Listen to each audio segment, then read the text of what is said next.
I want to tell you one quote. Okay, the world has enough for everybody's need, but not for everyone's greed. That's Gandhi had said this. The United Nations has said that if we can reduce the water consumption in agriculture by just 10%, we're not asking to stop because food production will stop. 10% reduction. Then what will happen? The drinking water will get double for the 1.4 billion people in India. Double. Whatever we are getting now, we'll get double. Let us take the example of KRS Dam. KRS Dam, instead of 6,000 cusecs, releases only 5,000 cusecs. 10% is available for Bangalore. Bangalore, Mysore are absolutely taken care. That's all the solution.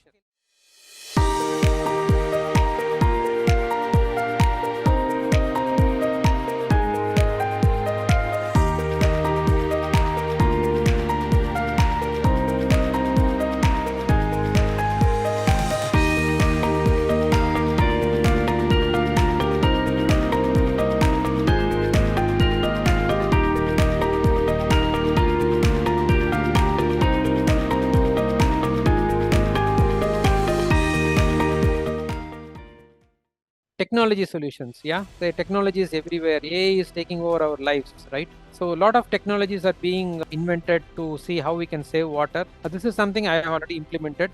Some add-ons are available in Amazon itself. You can order them in Amazon. Put it to your pipe, your kitchen pipe or any pipe. The water pressure will be created. Limited quantity will come in high pressure, so that if you put your hand below the tap, in 1 second it will be fully wet and you can wash your hands. Instead of running the tap, the volume of water is very high. So instead, this stops the flow and pressurizes. This saves 40 to 50% water. It can be in shower, it can be in faucet, it can be in a kitchen sink. Everywhere you can add this add-on. If you are building a new house, you can build a completely water smart solution. There are a lot of solutions which have come. But in case you are not building a house, you want to make some changes, you can add some add-ons. And a lot of new solutions have come for water leak detection. It leak water detection because leakage is considered to be 30% taking away all the water, our main source of water. There are a lot of machines which have come for water detection and leakage. In fact, they connect to your mobile and you can track wherever you are in office or you are traveling. Also, you can see what's going on in your pipeline. This is a very smart solution, dishwash, because washing vessels takes a lot of water. Robo vacuum cleaner, most of you would have bought it, but it's a bit expensive. It uses just 1 or 2 liters of water against 1 bucket of water, which we use to mop the floor. It will saves a lot of water. This is something I found very interesting in the latest trains, LHB coach trains like Vande Bharat or Shatabdi or the latest Rajdhani trains. This particular toilet flush is fitted. I'm sure a lot of you have seen when you're traveling in the trains. And this solution is coming for our household also. Slightly expensive. So in case you are building a new house or changing your toilet flush, you can think for this electro-pneumatic pressurized flushing system. It uses some electricity, uses only 1.5 liter of water per flush. The current flush, the traditional one, uses 15 to 20 liters. I'm sure all of you know. This uses 1.5 liters. So even assuming a family uses the flush for 20 times in a day, 20 into 15 liters, 300 liters of water is saved because of this. Just imagine the impact one family can have and the whole city can have if we can shift to this. This is slowly emerging, but it takes some time. But I just thought I'll put this idea in your head in case anybody is going for a change. You can consider this type of a pressurized flushing system. See, if I say your daily diet holds the key to the global water crisis, how many of you will believe? So let's see how our daily diet, because diet is, people keep asking me, diet is food, right? It's solid food. How can eating something solve a water problem? Water problem is different. So this is a common sight in Indian villages, right? So left side is a paddy field. Paddy is a submersible crop. It needs water throughout the life cycle. I would say 90%. Of course, before the harvest, it doesn't need water, no doubt. But most of the times it needs water. It needs to be in water. Okay. There are modern techniques coming up without water, but by and large, 90% of the paddy grown in the country is submersible crop. It needs loads and loads of water. And the second biggest water guzzler is sugarcane. See, we are focusing on Bangalore as an example for the urban water crisis. Bangalore gets its water from KRS, right? Sagar Dam in Mysore.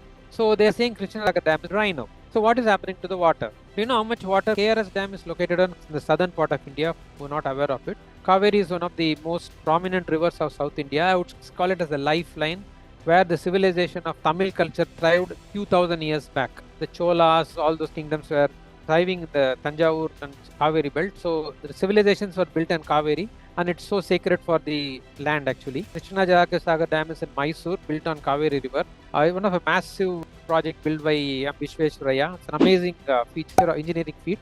It releases 6,034 cusecs of water annually for crops. For what crops? Rice, sugar. Mandya is full of sugarcane and paddy only, nothing else, because they have so much of canal water. The farmers happily grow and they are doing well.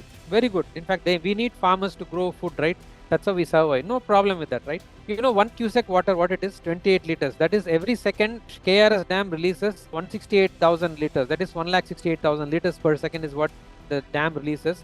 If the dam is open for 3 days, just multiply that seconds into 24 hours into 60, whatever, that huge calculation. Even the screen will not be sufficient. So much water is going for agriculture. Experts' opinion, right? This is not national, but this is something international. The United Nations has said that if we can reduce the water consumption in agriculture by just 10%, we're not asking to stop because food production will stop. 10% reduction. Then what will happen? The drinking water will get double for the 1.4 billion people in India. Double. Whatever we are getting now, we'll get double. Okay, 24 hours water supply will become a dream. What we have to do? 10% agriculture consumption. Yeah. So a lot of you may be thinking, I am not related to agriculture. Why? How do I care? Why should I bother about? Why are you giving me this boring talk? Reduce agriculture by 10% when I am not even concerned. Yeah, I hear you. I hear the mind voice of a lot of you saying that. Yes. But friends, I want to tell you one quote. Okay, the world has enough for everybody's need, but not for everyone's greed. That's Gandhi had said this. The problem, what is happening is, people may take me wrong, people may be trolling me, but we have become greedy about our food, greedy about having rice, greedy about having sugar cane, 3 times a day coffee, tea loaded with sugar. Our lifestyle is loaded with sugar. We don't need that much sugar.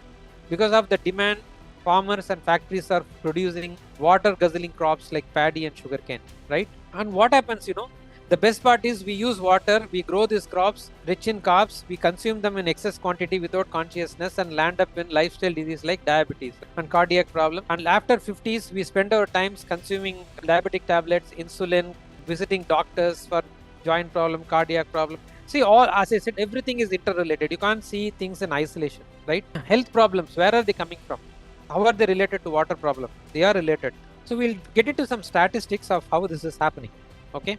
See, Tamil Nadu government has released in 2023 5,000 crores for free power to farmers. For what? For farmers who are not in the Kaveri belt, who are not in the river belt, who are not getting canal water. They get water from the borewell, because the borewells in the villages have to run 24 hours or at least the whole night. People in the villages would know this. Now, evening 6 o'clock, they'll switch on, the power will come, the farmer will switch on. Morning until 7 o'clock, until the power goes, they'll be running. They're getting free power, so no problem.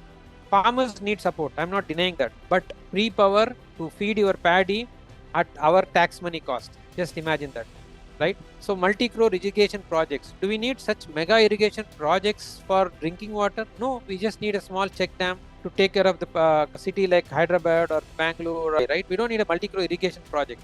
Why we need irrigation project? We need irrigation project if you want to feed the guzzlers, water guzzlers like paddy and sugarcane or wheat. Wheat is also a culprit, equally, partner in all this, right? So I mentioned solution is 10% of the water gets diverted, reduction of 10% from agriculture. Let us take the example of KRS dam. KRS dam, instead of 6,000 cusecs, releases only 5,000 cusecs. 10% is available for Bangalore.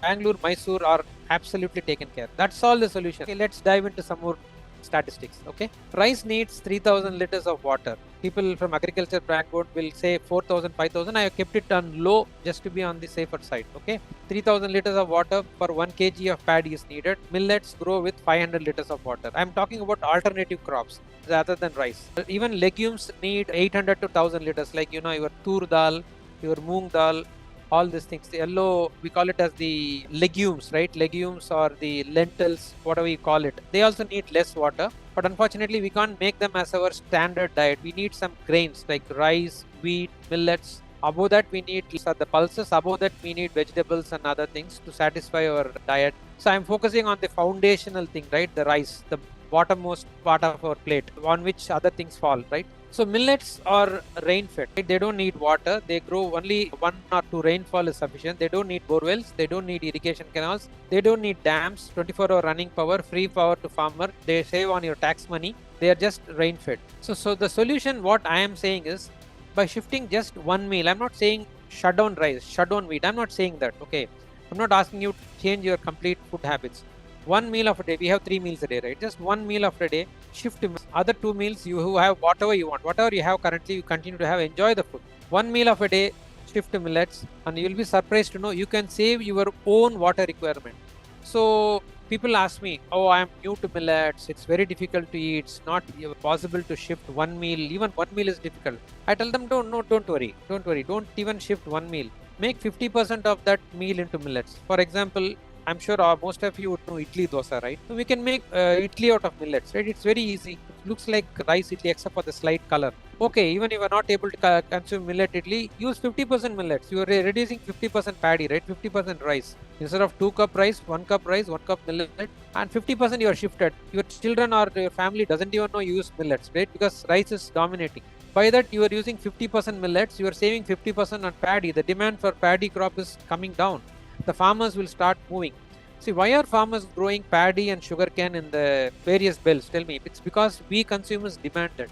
Farmers go by demand. They don't have the capacity to sell whatever they have. They're not marketing giants like MNCs, right? They can't run ad campaigns to sell products, thrust products on you. Whatever the market demands, they will produce. If you start demanding millet, they'll produce. If you start demanding pulses, vegetables, they'll produce. They'll shift. They'll see whatever is giving their good price, they will shift. The day you start buying millets, initially the prices will grow up. The farmers will say the prices is going up. They'll start shifting. The government also will bring some policy. 1 or 2 years, the adjustments will happen. Water will start reducing. Cities will start getting their supply of water, even if there is a rain failure. Okay, now getting into some statistics. So assume that you are on 100, let's not assume, it's a fact, right? Most of us are on either 100% wheat or 100% rice. So an average 6 kg per head is what we consume. To grow 1 kg of rice, we need 3,000. That's a minimum. It's 4 to 5,000. I put as 3,000. So water used for every month, each individual is using, that is your footprint. In addition to carbon footprint, there is something called water footprint, which is becoming popular, but we have a long way to go on that. If that comes, that is amazing. Each one will be tracking our own water footprint. So your water footprint by consuming just rice alone, leave alone legumes, vegetables, 18,000 liters. As good as 2 tankers of water you are consuming because of 6 kg of rice. Assume somebody like me who consumes 100% millets, but I mix rice and 100% millet. There are a few people who have 100% millets. 5 kg, because millets you don't need like rice, they are really filling high fiber, right? So you just need 5 kgs in a month. So how much water they need? 500 liters to grow. So 3,000 liters, 18,000 versus 3,000. So I don't want anyone to go to two extremes, right? Either 18,000, 3,000, both are extremes. So let's look at the third option, one in the bottom. 1 meal a day, or even in your normal meal, 50% millets, 50% rice. Like, you have a ragi porridge or a bajra porridge. People in north would love bajra porridge. Ragi porridge, bajra porridge, jawar porridge. In fact, I want to tell you, there are 7 varieties. Rice, you have only one, right? We always see white, white, white. Though we have forgotten the red rice, brown rice, all those colors of rice, we have forgotten totally. That's a different topic altogether. But millets, market availability is 7 millets. Ragi, jowar, bajra, finger, bajra and sorghum. Finger millet, pearl millet and sorghum in English, and ragi, jowar, bajra in regional language. And we have the minor millets like foxtail, little, banyard, kodo. These are all minor millets which are similar to rice.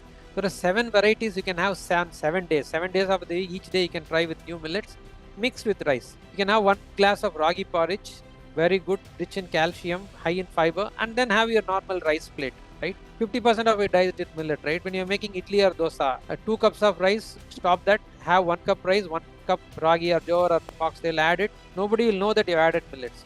So you're reducing the rice consumption by 50%. So what will happen if you do that? I'm not saying 50%, I'm only 10%. So you're consuming 4 kg rice and 1 kg millet, 5 kg total. So your water usage will be 12,500 only. Your water footprint, I would say. So what is the reduction? You are saving 5,500 liters per head per month. You are saving by just making a very small change, a very healthy change. Okay. So let us go further into the statistics and see what all we can look into. So save your own water requirement by making a small shift in your diet. Let 10% of Bangalore does this. Okay, they decide 10% of Bangalore population is more than a crore. I will assume crore for calculation. Just 10%. I would say the IT crowd itself is more than 10 to 12 lakhs in Bangalore, who are active on social media. They somehow listen to our talk or get motivated, inspired by all this. They plan to introduce little millet in their everyday diet, and they start consuming, and they save 5,500 liters per month, and 550 crore liters will be saved by all of them, which is 55 lakh.